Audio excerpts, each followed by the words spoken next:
What's going on, folks? I am here sitting in the car while my wife is in the store shopping.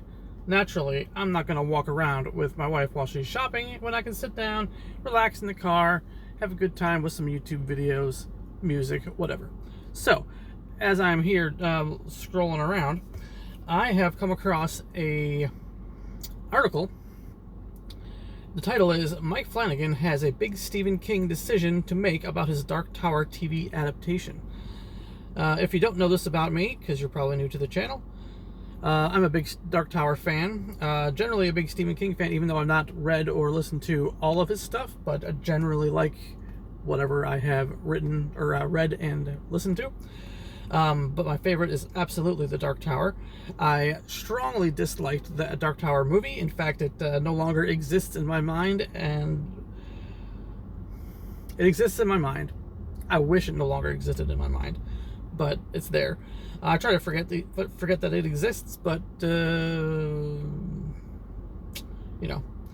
So, Mike Flanagan has a big Stephen King decision to make about his Dark Tower TV adaptation. If you don't know, Mike Flanagan produces like a lot of horror movies or TV shows, and I think he produced or directed or wrote Gerald's Game for which is another Stephen King book. I never saw that actually, so I can't really comment on that. But I know that at least from what I've heard, Mike Flanagan wants to stay true to the story of the Dark Tower, unlike what they did with the movie. The movie was an abomination and shouldn't exist. Anyway, horror icon Mike Flanagan is taking on Stephen King's Dark Tower series, but before he can start, he has one huge decision to make about the series. Okay, here are some summary bullet points here.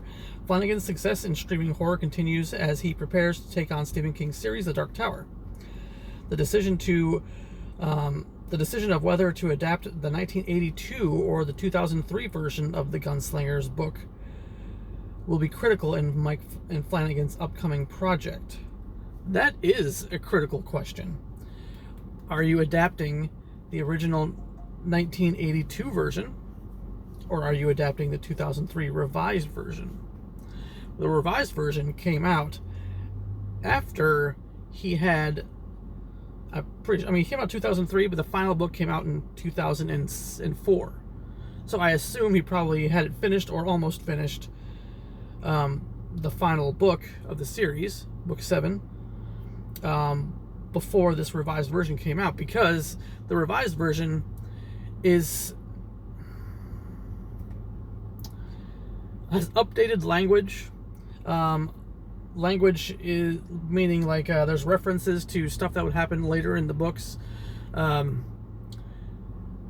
Little things, there's little hints about what would happen later in the books. If someone was going to go back and reread the original and they reread the 2003 version, the revised version, they would note that, hey, back in 1982, he didn't have a name for this type of thing yet, and so now this revised version is now naming that, and he's kind of like saying, like, look at this group of people over here.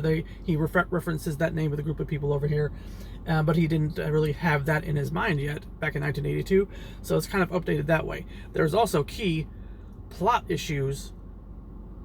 One major, I think maybe just one major plot issue having to do with the revised version compared to the original version.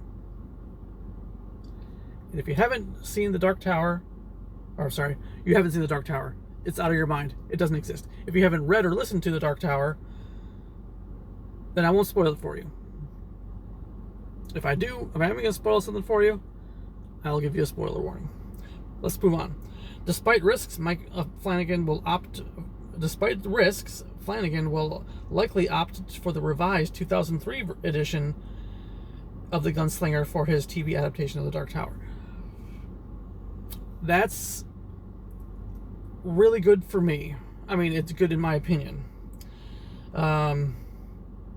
So, those are the summary bullet points of this article. I will now start to read some of the article. Let's see how long this is. This is not terribly long. No, not terribly long. So I'll move on. I don't know. I have not read this article yet. I've only read those bullet points so far.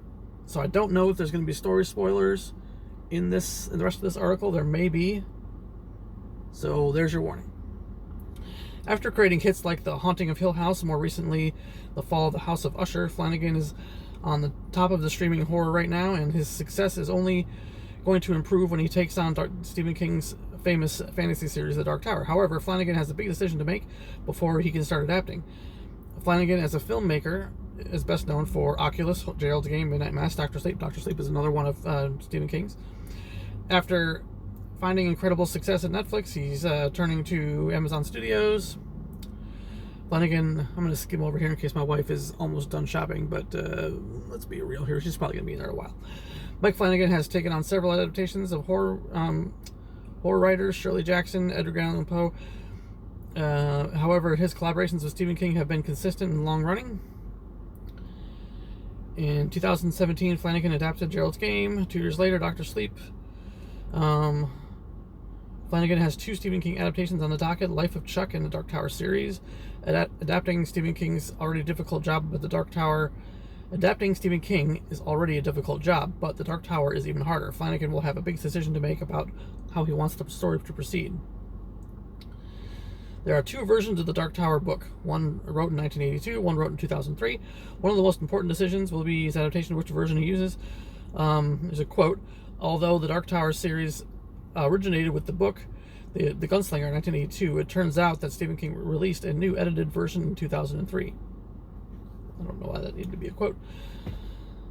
This second The Gunslinger was not just a special edition either. Stephen King made significant changes to the book in order to make it more accessible for new readers. He made the plot more linear, fixed other later plot holes, and added approximately 35 pages of new content to the story." You know, come to think of it, it's been must be a long time since I read or listened to the original version of the story, so I'm not familiar at the top of my head what those differences are. 35 pages seems like a lot of content to just kind of like be glossed over in my mind. Maybe I need to go and peruse the first one, or maybe watch a video somewhere that compares the first to the second version, and maybe it'll reveal more plot holes than the one I mentioned earlier, or plot differences.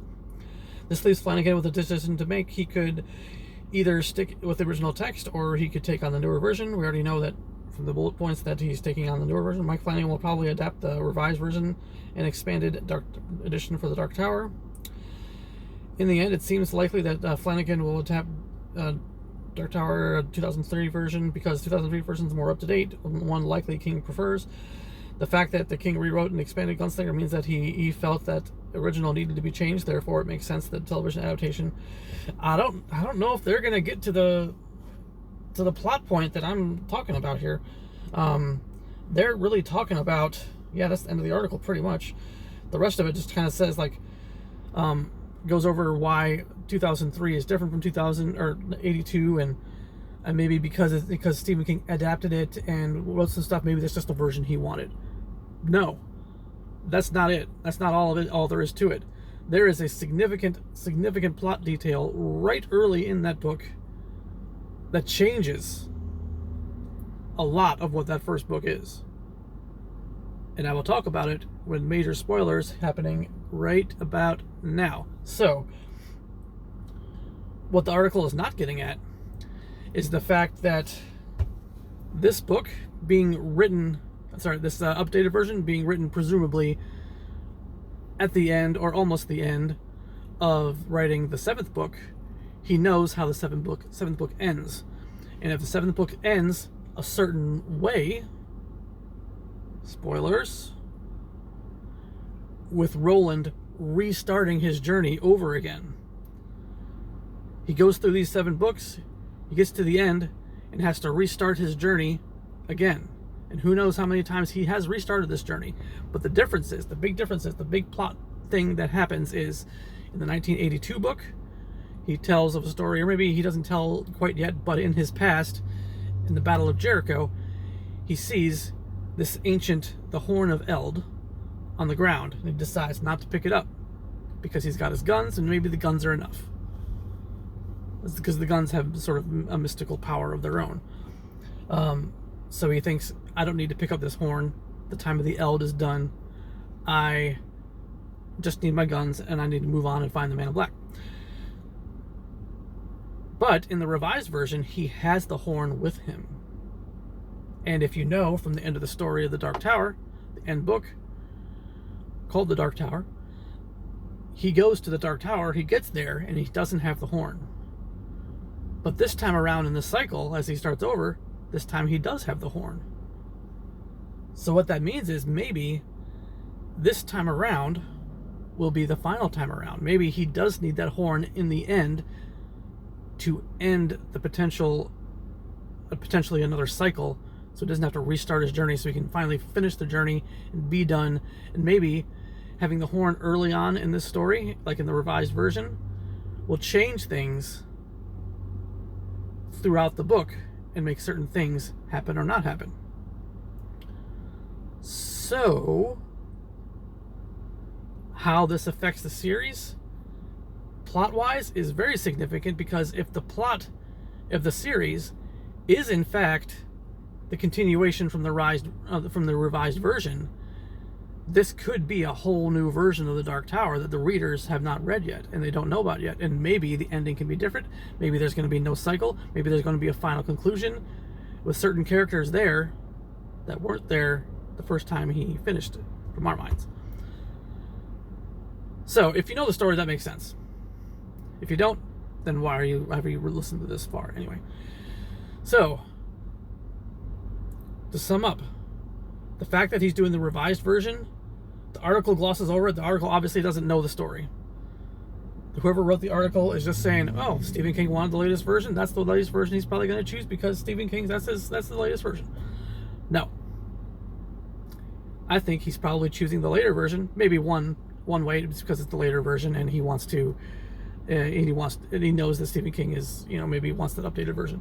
But the plot significance of that horn is strong, and if he continues that story with the horn all the way and does it right, not with a bunch of identity politics garbage, not with a bunch of changes from the studios, and stick to the source material, it's already fantastic. Don't make any changes you don't need to make, except changes that result directly from him having the horn instead this time. Eddie should not be black.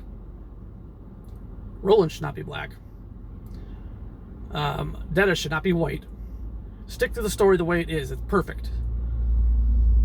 Why are my fingers so shiny? Sunlight. Sorry. Stick to the story the way it is. It's already good. It is important in this particular story to have the races stay the same, because one of the big plot points of the second book is the racial interactions between the Detta and Eddie and Roland. That's an important factor in how they interact with each other. It's got to stay the same. If you're going to change one, then you got to change everybody in order to have that dynamic still there. It's part of the story. Don't change it. Don't change it unless it is directly as a result of him having the horn. But him having the horn is not going to change the race of drawing Detta from the Girl of Shadows door on the beach. I doubt having the horn will change that. Detta stays the way she is. Eddie stays the way he is. Jake stays the way he is. And Roland for sure stays the way he is. Blue bombardier eyes. That's what he needs. He needs to look like Clint Eastwood. That's it. Anyway. I guess that's it. I'm done ranting. Keep the story the way it is, except for the changes that are directly as a result of the horn. And that way, it'll give you a little bit of license to make a little bit of changes here and there for logistic reasons, or maybe budget reasons.